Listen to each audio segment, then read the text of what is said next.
vamos a, primero que nada, buenas tardes, y vamos a reconocer nuestras banderas, la argentina y la bandera rotaria, así que le pido un aplauso para ello. Bueno, muchas gracias, siéntense.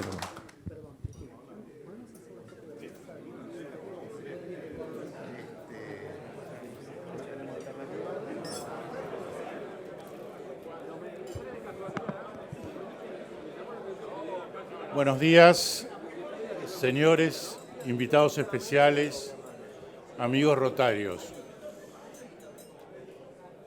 Preside la reunión del día 17 de julio del 2019 nuestro amigo Elías Hurtado Hoyo. Lo acompañamos en la mesa cabecera, el invitado y orador de la fecha, el doctor Sergio Berenstein, a quien le damos una muy cordial bienvenida.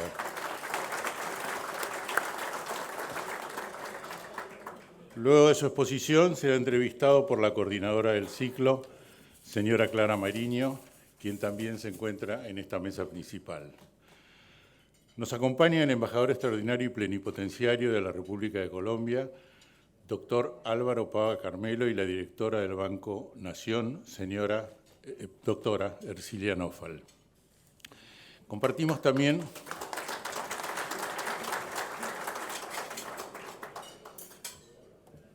la mesa cabecera con el expresidente, ingeniero Ubaldo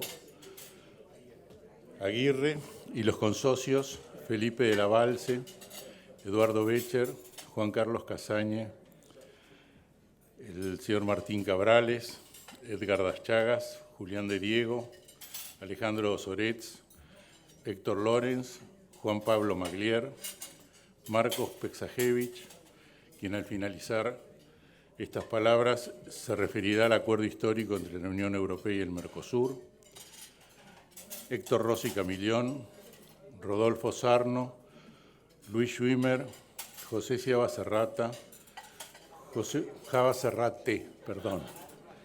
José Urtubey y Emilio Varela, a quien en nombre de la Junta Directiva queremos felicitar por el enorme éxito obtenido en el torneo de ajedrez infanto-juvenil llevado a cabo el sábado pasado y para quien pido un fuerte aplauso. Nuevamente, felicitaciones.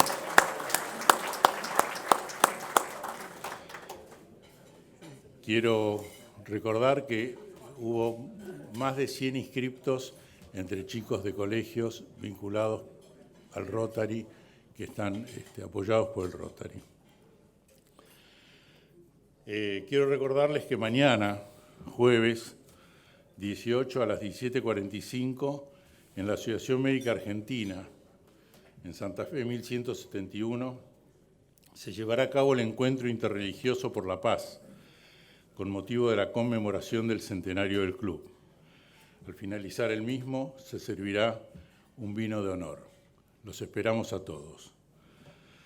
Respecto de la cena del centenario, que se va a celebrar el 8 de noviembre, queremos informarle a todos aquellos socios que deseen concurrir y que hasta la fecha no hayan confirmado su asistencia, que pueden efectuar su reserva en la Secretaría del Club, sea telefónicamente, por mail o personalmente a la finalización de este almuerzo. Les recuerdo que hay más de 360 reservas para esa cena, así que les pido que el que esté dispuesto a asistir, que lo confirme.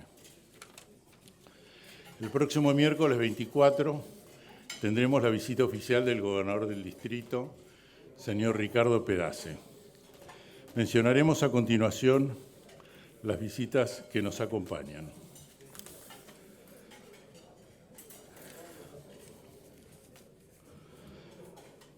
De los clubes rotarios de nuestro país, nos acompaña el señor José Planas, del Rotary Club de Caballito, veterano activo.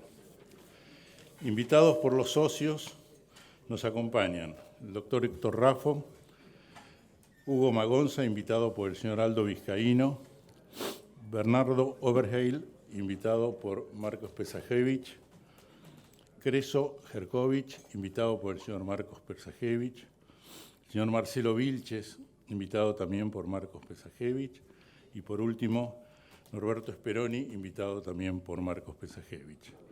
Fernando Pérez, invitado por Guillermo Combal. Damián Wangel, invitado por Efraín Suyet. Marcelo Zumblat, invitado por Oscar Cooper. Y Evangelina Suárez, invitado por Sebastián Domínguez Dip.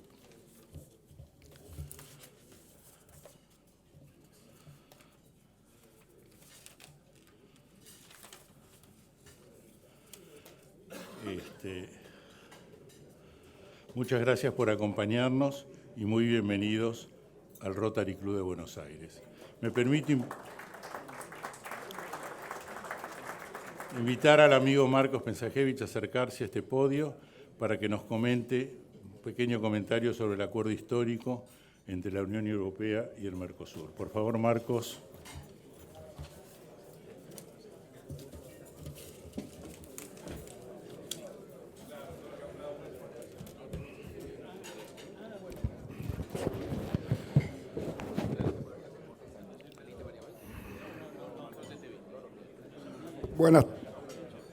Buenas tardes.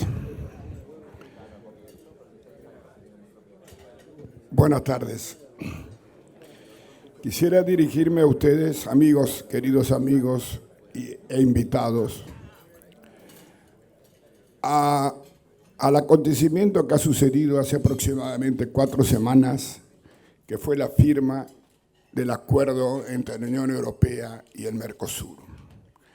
Se ha escrito mucho, se ha hablado mucho del tema y da para mucho tiempo, pero yo quiero hacer una pequeña síntesis y con mucho gusto en algún momento podremos hablar sobre esto porque da para mucho. Este acuerdo lleva 20 años en gestión y lo extraordinario de esto es que se ha firmado. El hecho de haberse firmado esto abre las puertas a un nuevo mundo para el Cono Sur.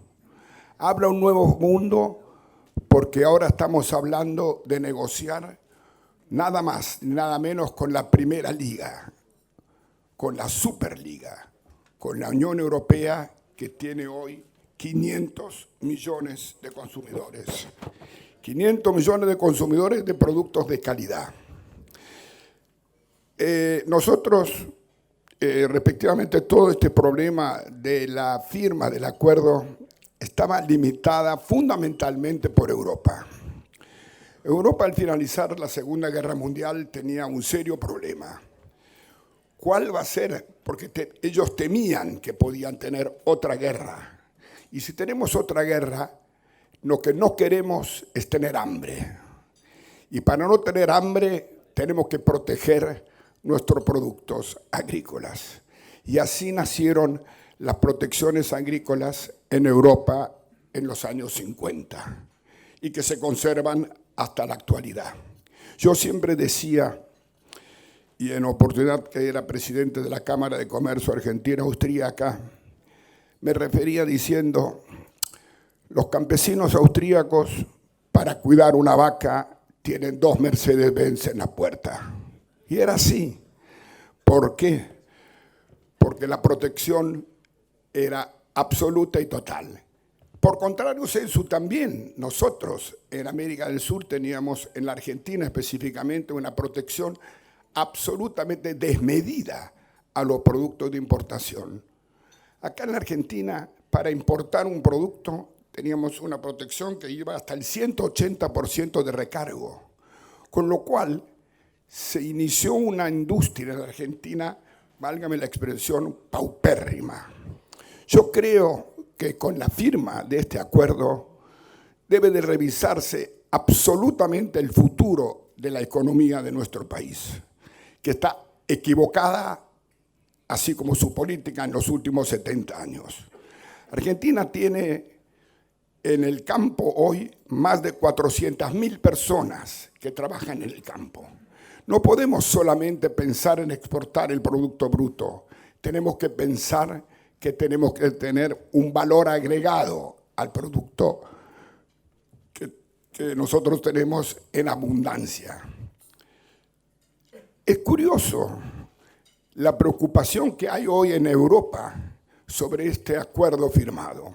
El diario El País, el día domingo, publicó en primera página, a doble título, preocupación de los agropecuarios en España, algarabía en la industria española por el acuerdo firmado. Es curioso.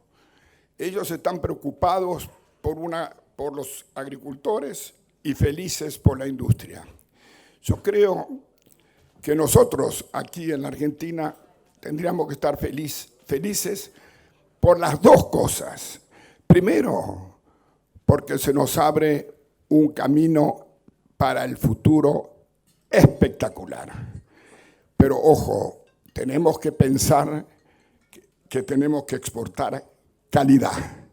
El que va a comprar no es Angola, es la Unión Europea. Y la Unión Europea consume productos de calidad. Y esto es también una oportunidad para que vengan inversiones a la Argentina, para mejorar la tecnología y para poder lograr éxito, no solamente en el precio, sino, repito, en la calidad. Para finalizar, quiero decir que se abre un nuevo camino para nuestros hijos y para nuestros nietos. Digo esto porque este acuerdo no es un acuerdo que mañana va a surgir un efecto inmediato.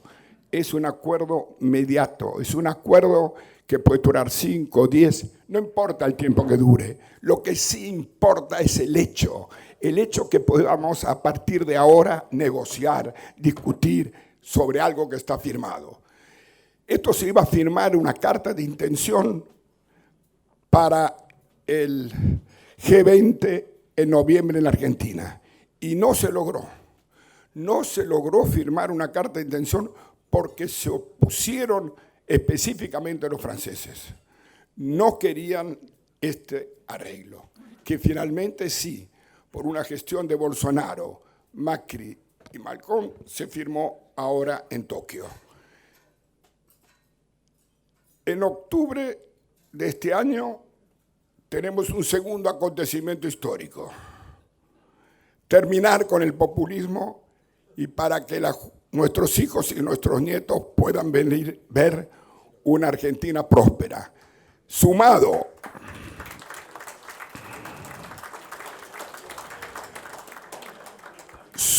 a este acuerdo Unión Europea y terminar con el populismo, creo que la Argentina tendrá un futuro para todos nuestros hijos y nietos tan anhelado por tanto tiempo. Muchas gracias.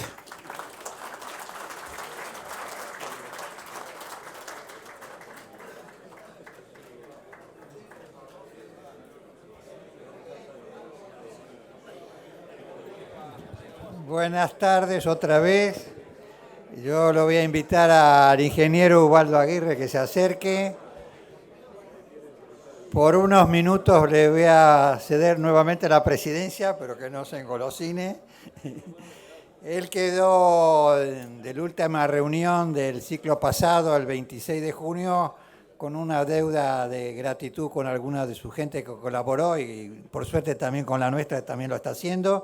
Y quiere entregarles 2 medallas que faltaban a Federico Carenzo y a Juan Llamasare, así que les pido que pasen. Ubaldo, la presidencia es tuya por un ratito. Bueno, muchas gracias, Elías. Federico estuvo de viaje cuando entregué las medallas a los consocios que más habían colaborado y Juan estaba enfermo.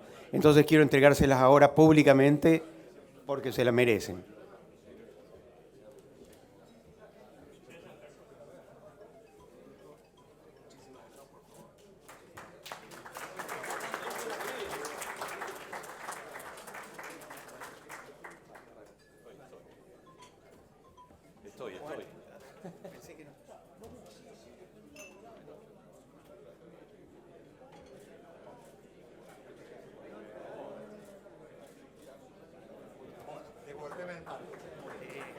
En este acto devuelvo el mando a Elías con gran gusto.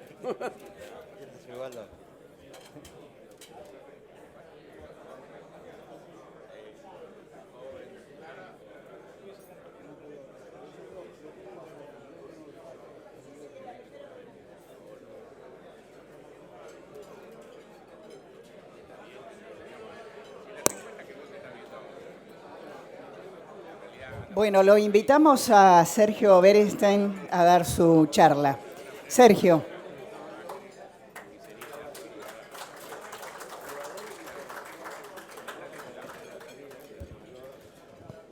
Muy buenas tardes, muchísimas gracias. La verdad que es un placer enorme estar acá con ustedes, compartiendo mis dudas respecto del proceso electoral. Tengo más dudas que certidumbres. Les cuento primero las certidumbres y después los interrogantes.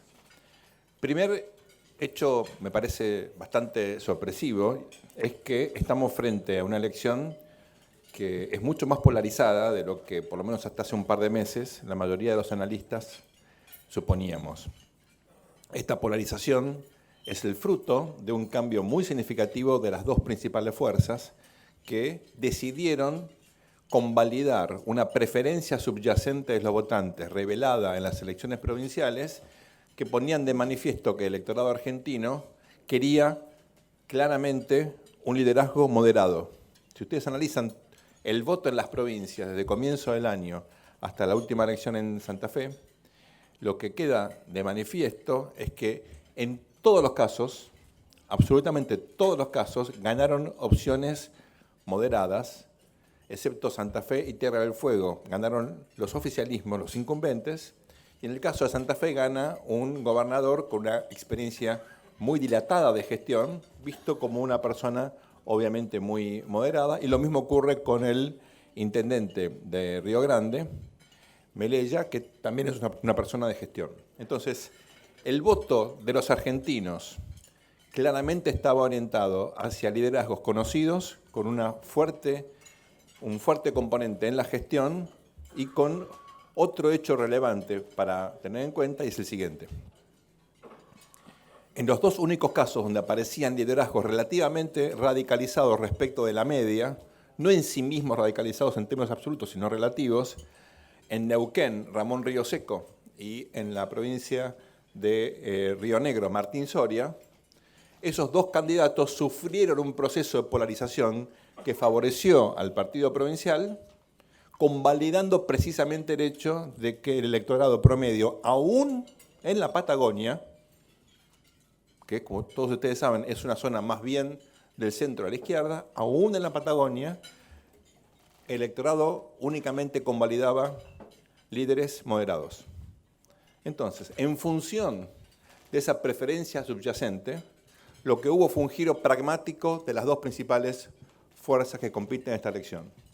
Por un lado, el kirchnerismo, con una expresidenta que decide dar un paso al costado para permitirle protagonismo al candidato más promarcado que tenía en su entorno, que es Alberto Fernández, con quien ella podía confiar y al mismo tiempo podía delegar un estilo de gestión que ella no podía hacer.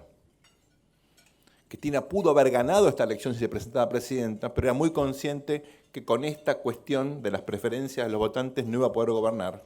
Y aún más importante, Cristina era muy consciente de las restricciones externas que iba a tener, sobre todo financieras, pero también políticas, con lo cual decidió claramente dar un paso al costado.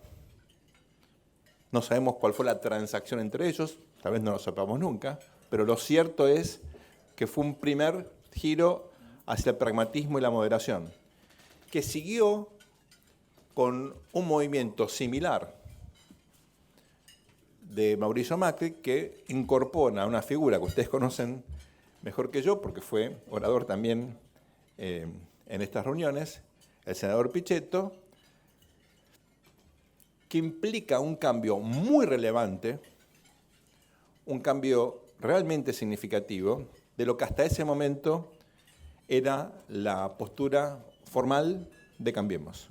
Cambiemos se veía a sí mismo como la expresión de una fuerza política que surgía de abajo hacia arriba, de una sociedad que buscaba un cambio, donde el vector Macri era simplemente una resultante temporal de esta fuerza subyacente de la sociedad, y que como consecuencia de eso cualquier mixtura con el peronismo o con otras fuerzas implicaba un renunciamiento a valores que hubiesen implicado una ruptura de una especie de contrato con ese segmento supuestamente mayoritario de la sociedad.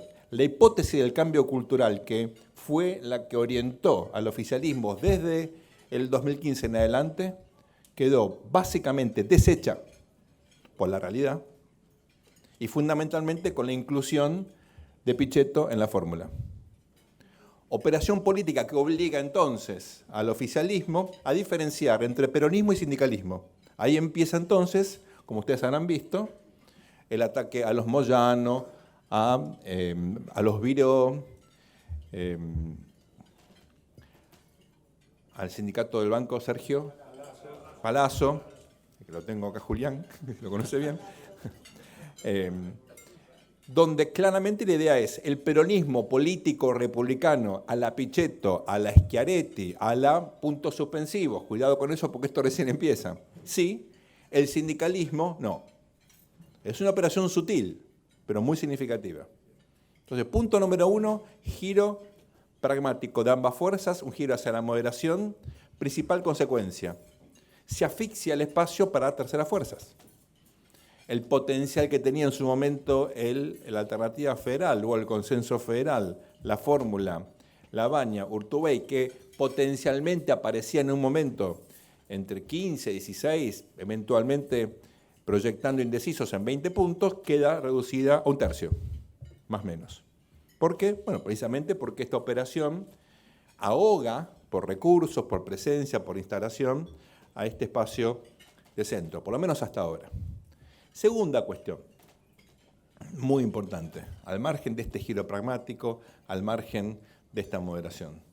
Viendo los números y analizándolo con total frialdad, a nivel nacional, al margen de algunos distritos donde hay obviamente matices, esta elección se presenta mucho más pareja de lo que otra vez pensábamos los analistas hasta hace poco. Si ustedes toman con frialdad el boletín de calificaciones de esta administración en materia estrictamente económica, inflación, crecimiento, pobreza, endeudamiento, tomen el indicador que quieran, el resultado es negativo. En materia económica, claramente, este es un gobierno que ha fracasado. Hay otras áreas donde uno puede, indudablemente, tener otra caracterización. En materia de política exterior, en materia de lucha contra el narcotráfico, claramente en la eficiencia y en la transparencia de la obra pública. Hay cuestiones también, tal vez puntuales, pero no menores. Por ejemplo, el día que se conozca el éxito que ha tenido el programa de embarazo adolescente de este gobierno, ha sido realmente fabuloso. Curiosamente, es un gobierno que no publicita logros tan significativos. En un contexto de crisis económica, con aumento de la pobreza y la marginalidad, mejoró notablemente la cuestión del embarazo adolescente. O sea, hay cosas para rescatar, por supuesto. Pero como todos ustedes saben, si bien la economía nunca es el único factor en la decisión del voto, es siempre el principal factor en la decisión del voto. Dicho esto, ver una elección competitiva a esta altura, cuando faltan todavía, naturalmente, bastante para las PASO y mucho más para la elección presidencial, es opresivo. Pone de manifiesto que hay cuestiones que están orientando las preferencias de los electores que van más allá de la economía, si bien es cierto que todo cambió como clima en la Argentina, el humor social. Ustedes saben que yo realizo una encuesta, un monitor de humor social con un socio de ustedes, que es Eduardo D'Alessio, y todo mejoró a partir de una fecha que va a ser recordada, así como el 28 de diciembre del 2017 va a ser recordado como el día en el cual este gobierno sacrificó públicamente la independencia del Banco Central y su programa económico.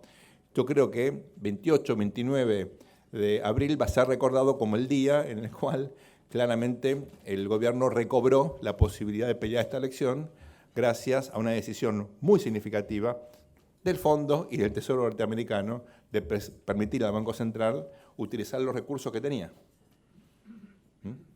para frenar la volatilidad del tipo de cambio.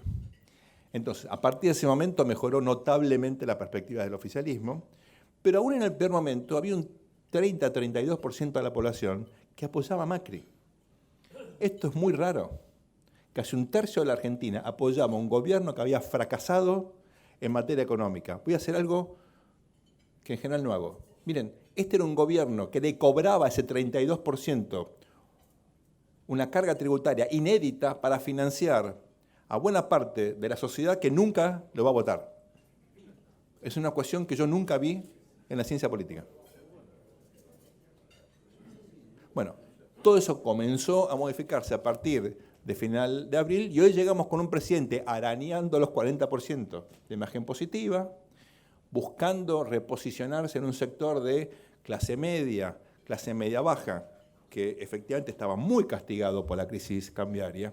Piensen ustedes que estamos hablando de un presidente competitivo, a pesar de que el ingreso, corregime Pepe, del año pasado a este año cayó 13% en términos nominales, 40% en términos reales. Y sin embargo Macri todavía puede pelear la reelección. Es algo inédito. Inédito. Les cuento una experiencia que tuve en el año 95. Yo recién acababa de terminar mi doctorado, me invitan a una conferencia sobre las elecciones en Argentina, el impacto del efecto tequila.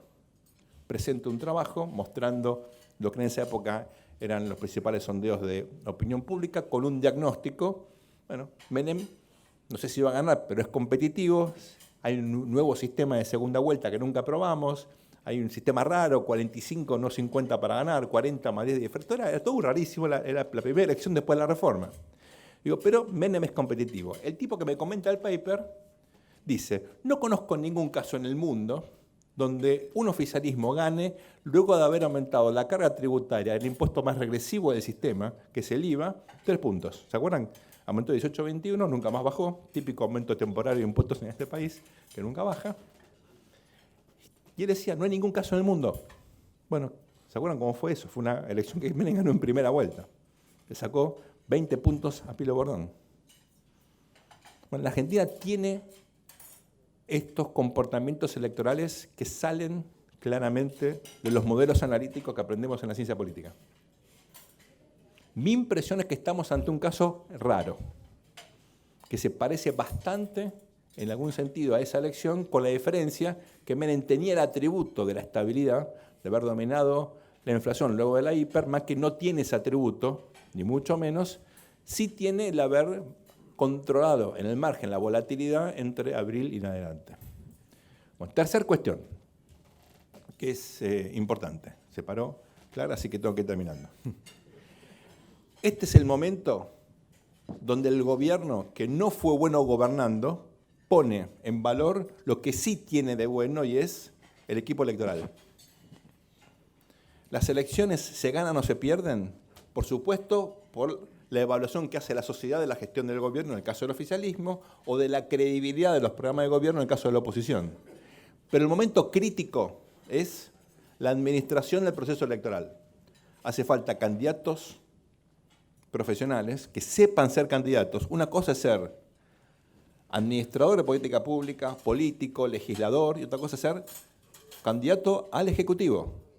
Es un trabajo muy difícil. Y aquí la ventaja, ¿quién la tiene? Imagínense, Macri viene compitiendo desde el 2003 y empezó, como hay que conversar estas cosas, ¿cómo hay que empezar? Perdiendo. A partir del 2005 no perdió una sola elección. Primero diputado, 2 veces jefe de gobierno, 1 vez presidente. Los días de Larreta perdió con Macri la primera vez, ganó la jefatura de gabinete en una segunda vuelta muy complicada, ¿se acuerdan? Con Lustó. Antes fue jefe de campaña varias veces de Macri. María Eugenia Vidal fue vicejefa y después ganó la provincia de Buenos Aires en una elección histórica. Esta gente que tiene experiencia como candidatos, esto implica disciplina, implica estar focalizado en el mensaje, un gran entrenamiento, donde lo más importante es que uno no quiere ganar discusiones. ¿Qué quiere ganar? Votos. No tiene nada que ver una cosa con la otra. Primer punto, la experiencia de los candidatos. Segundo punto, la calidad de las campañas. La organización, la logística y el financiamiento. Bueno, acá hay algo que es muy clave. Tener el control de los recursos del Estado Nacional, del Estado Provincial y de la Ciudad de Buenos Aires da una ventaja enorme respecto de cualquier otro partido de oposición. Enorme. Sobre todo cuando este es un gobierno que ha demostrado un nivel de pragmatismo tal que es capaz de subsidiar créditos con UVA, dar planes de financiamiento a lo que a ustedes se les ocurra, y esto va a seguir. La noticia más importante de los últimos días, ¿cuál es? Que el fondo admitió que este plan de déficit cero no va a ser déficit cero, como sabíamos muchos que miramos los números. Entonces, ¿cuál es el déficit no cero que va a permitir el fondo? ¿0,5? ¿0,6? ¿0,8? ¿1? ¿Sabe cómo se dice en inglés? Whatever it takes. ¿Por qué es más importante otro desembolso al fondo que tiene que pasar por un proceso donde ni siquiera ahora hay director gerente? ¿O que te dejen un margen de maniobra para un poquitito de creatividad, ¿no?, en el accounting, donde vuelve a tener ahora lógica dosis segmentadas inteligentes de populismo? ¿Por qué? Porque esta elección se gana como se ganan todas las elecciones, con atraso cambiario y poniéndole plata en el bolsillo de la gente. A mí no me gusta, pero es así. Entonces, cuidado, que es el momento donde la ventaja del oficialismo más efectivamente pesa. Tercero, y con esto termino, hay un elemento que es vital, y es la capacidad analítica de identificar los mensajes y de mejorar entre la primaria y octubre. Si ustedes analizan la diferencia en el voto que obtuvo Cambiemos en su momento entre la elección de agosto y la elección de octubre, por dos motivos distintos. Primero, aumenta el flujo de votantes. Segundo, mejora la calidad de la campaña a partir del voto, del análisis muy delicado, muy preciso, muy puntual del comportamiento de los electores en agosto, la capacidad de procesamiento de datos e identificación de mensajes ad hoc, a medida. Esto es un sastre a medida que te dice lo que vos querés escuchar. Esa capacidad la tiene solamente el oficialismo. Entonces, si la diferencia es, como dice el amigo Miguel Bain, ¿no?, de 5 menos, eso se revierte entre agosto y octubre. Vamos a un escenario de segunda vuelta, una elección parecida a la del 2015. Si la diferencia es 7 o más, bueno, vamos a ir a un escenario seguramente de mucha volatilidad, donde la pregunta es ¿cómo impacta esa volatilidad? Por ejemplo, en el tipo de cambio. Lo miro a Luis porque me dijo que él estaba dolarizado, ¿no? ¿Por qué? Porque hasta ahora la volatilidad cambiaria perjudicaba a Macri. Pregunta, en un contexto electoral, a 10 semanas de elección, ¿esa volatilidad va a perjudicar a Macri o le va a permitir al oficialismo decir, bingo, son ellos los que ganan, generan miedo y disparan la inestabilidad? Eso contradice el propio comportamiento del mercado hasta abril, donde decía, yo no confío en Macri. No me importa Cristina, donde por supuesto tampoco confío en ella. El que no confío, bueno, el que no confío es en el propio Mauricio Macri. La corrida, abril 18, abril 19, ¿contra quién fue? Contra Macri. Entonces, cuidado que el mismo hecho puede disparar un comportamiento electoral distinto. Cuidado con eso. Último punto, muy importante. ¿Qué pasa con las terceras fuerzas? Con los Spert, con los Lavagna, con los Gómez Centurión. Bueno, no sabemos.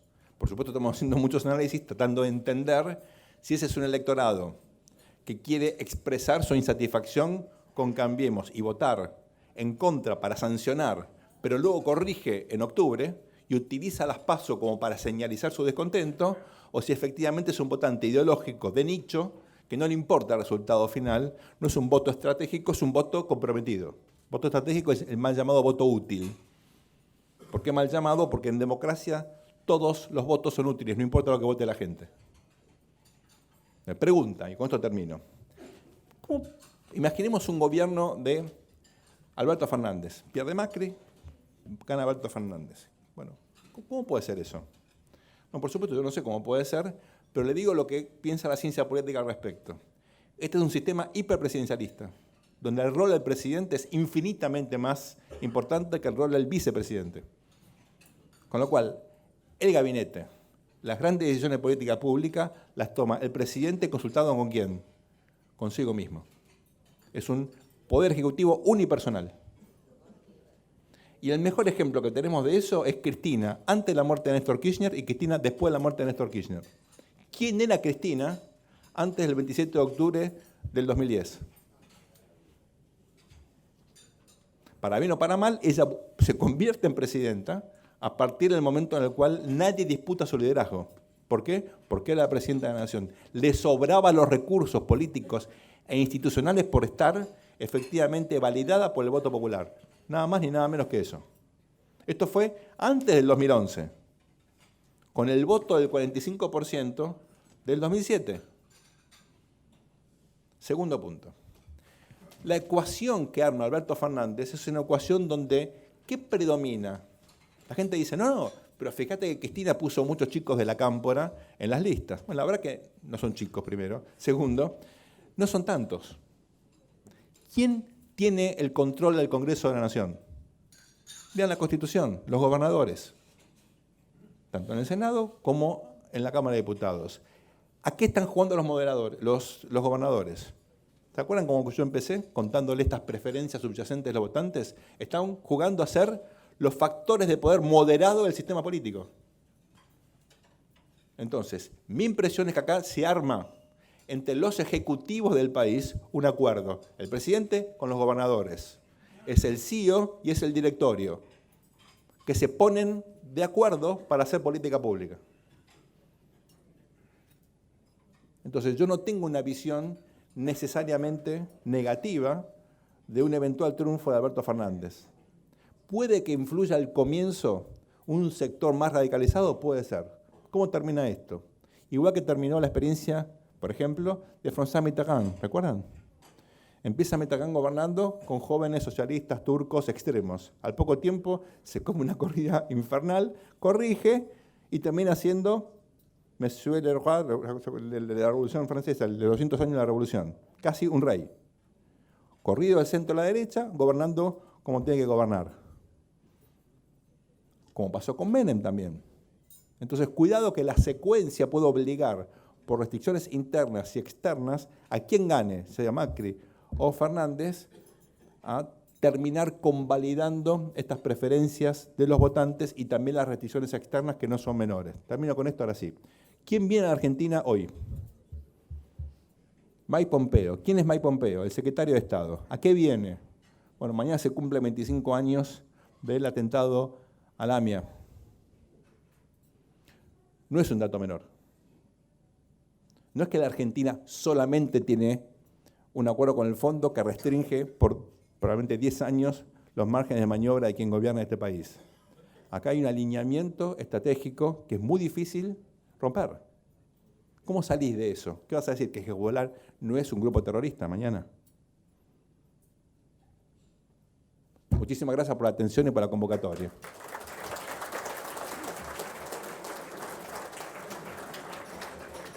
Sergio, ahí, yo te hago las preguntas. No, para nada. Sergio, hablando estos días con un consultor político, me decía que Vidal va a necesitar sacar más votos que en el 2015 y en el 2017 para ganar la elección. El tema Vidal no lo has mencionado y tiene ahí en la provincia de Buenos Aires una elección muy difícil y muy compleja. ¿Cuál es tu visión? Los datos son muy interesantes porque cuando preguntás Vidal contra Kicillof, ¿quién gana? Vidal. Si preguntás Vidal en la boleta con Macri o Kicillof en la boleta con los Fernández, ahí la cosa se revierte. Entonces, ¿cuánto corte de boleta va a haber? No sé. Estamos haciendo algunos cálculos, pero es muy difícil. ¿Cuántos intendentes van a repartir la boleta completa y cuántos van a repartir la boleta a medida de las demandas de, efectivamente, los votantes? Imposible saberlo. Entonces, probablemente agosto sea una buena oportunidad para entender esta dinámica. aunque no necesariamente, porque vas a hacer el esfuerzo en agosto de repartir cortada de boletas si es una elección que no tiene ningún sentido. Entonces vamos a hacer como una especie de enigma. Pero claro, la política tiene sus secretos, ¿no? Tiene sus bemoles. ¿Cómo es el vínculo entre Kicillof y los intendentes? ¿Por qué es tan malo? Bueno, porque Kicillof es un chico que probablemente está equivocado en muchas de las cosas que piensa, pero es muy honesto. Y eso es un problema para muchos intendentes. Es un problema serio. Al mismo tiempo hay prejuicios ideológicos. Yo vengo de una familia típica judía de inmigrantes, mi abuelo era socialista. Para mí, hablar de un tipo que es marxista, para mí no es mala palabra, porque el marxismo es una corriente filosófica que ha tenido, la verdad, un aporte de pensamiento muy significativo a las ciencias sociales. Lo cual no quiere decir ni avalar la violencia, ni está a favor de la expropiación, ni mucho menos. Cuando Pichetto le dice marxista a Kicillof, la verdad lo que está haciendo es remitiendo a los animal spirits del peronismo de los 70. Ustedes son muy jóvenes, pero yo me acuerdo, ¿se acuerdan? Ni yanquis ni marxistas. Bueno, es muy inteligente eso, porque son culturas políticas totalmente distintas. Entonces, eso, aprovechado con inteligencia por los Ritondo de este mundo, ¿no? Por los Albay de este mundo, por quienes conocen mejor que nadie, digamos, los meandros de la política bonaerense, bueno, puede llegar a ser determinante entre agosto y octubre. Determinante. ¿Con quién se sienten más cómodos los intendentes? ¿Con María Eugenia o con Kicillof? María Eugenia. Así que en función del resultado de la elección, si Macri muestra competitividad, como ya mostró pragmatismo, acá puede haber un combo muy interesante. Otra vez, la hipótesis del cambio cultural, olvídense, va a quedar como, digamos, un pie de página en la historia de cualquiera que haga una revisión de lo que fue Cambiemos estos años, ¿no? Bueno, vos de alguna manera ya respondiste a esto, pero la pregunta es si Alberto Fernández puede ser un candidato testimonial y si puede repetir la experiencia Néstor Kirchner-Duhalde. Acá está el doctor Ávila. ¿Cuántas causas tiene Cristina? 11, 12, procesada en 13. En 7 con pedido de captura. Ok. ¿Ningún juez le pidió a Cristina el pedido de captura al Senado? ¿El desafuero? El desafuero, pedido de captura. Ok. Si uno tiene esas causas pendientes, ¿no? Y designa a un abogado penalista de candidato a presidente, ¿está tranquilo o está intranquilo? Bueno, en la medida que el vicepresidente se comporte razonablemente. Porque si el vicepresidente empieza a conspirar, ¿cuál es el problema que tiene? Que el abogado penalista, que dice que leyó las causas, que probablemente las haya leído por algunas causas, va a tener, bueno, estímulos para empezar a utilizar esa información, ¿verdad?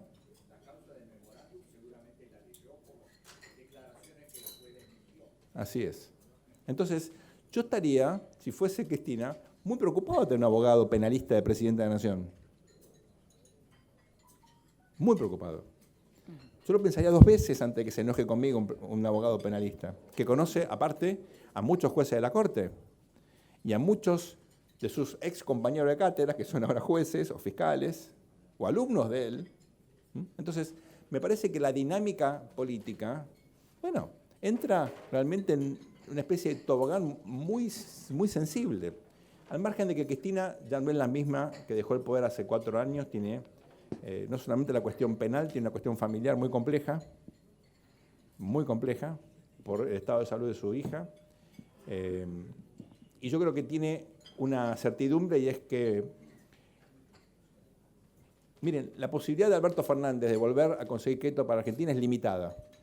Tiene que hacer un montón de cosas para que el mercado le vuelva a creer, pero está el ejemplo de Lula, ¿no? En el 2002 en adelante.